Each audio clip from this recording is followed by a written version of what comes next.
મારું નામ મનદીપ શનિરુચિ સરવૈયા છે. મારું ગામ નવી કામરોલ છે. હા. હાલમાં મારી પાસે 3 અશ્વ છે. બરોબર. એક ઘોડી છે, એની એક વછેરો અને વછેરી છે. બરોબર. અને બધા કાઠિયાવાડી પ્યોર.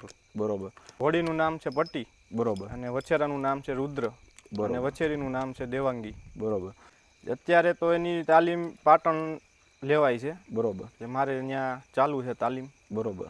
એટલે એમાં આપણને આટલા આપણા વિસ્તારમાં કોઈ નથી જે તાલીમ લીધી હોય એવું. હા. તો મારે એની તાલીમ લેવી છે. અને આપણા આટલા વિસ્તારમાં ઘણી ઘોડીઓ વછેરા બધા હારા છે. હા. પણ એની ઓળખ કોઈને હજી વધારે બહાર પડ્યું જ નથી કોઈ. 100%.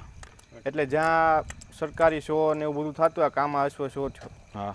એ રીતના જ્યાં શો થતો હોય તો લોકોને કોઈને જાણ જ નથી કે આપણી ઘોડીમાં શું ખોટ છે, કે શું પ્લસ પોઈન્ટ છે, માઇનસ પોઈન્ટ છે. હા. બરોબર. એ તાલીમ લઈને મારે બધાને જાગૃત કરવા છે. બરોબર. જે જજ હોય છે એ પણ પૂરી તાલીમ પામેલા હોય, એને જ જજના સ્થાને બેસાડવામાં આવતા હોય છે. તો એ જજ હોય એ નિરીક્ષણ કરે ત્યારે કઈ કઈ બાબતોનું ધ્યાન રાખતો હોય? પહેલાં તો જો ઘોડીના બ્રીડિંગનું જે મેઇન વસ્તુ તો બ્રીડિંગ જ છે.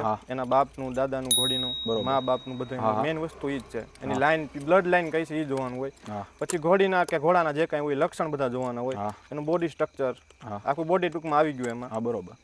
અને મારવાડીમાં તો મેઇન વસ્તુ એની હાઇટ, એ બધું છે, હાઇટ ને કાન. અને કાઠિયાવાડીમાં ઘણા બધા પોઈન્ટ છે, કે 36 જાતના પોઈન્ટ આવે એમાં. હા. બરોબર. એ વસ્તુ મેઇન જોવાની હોય. બરોબર.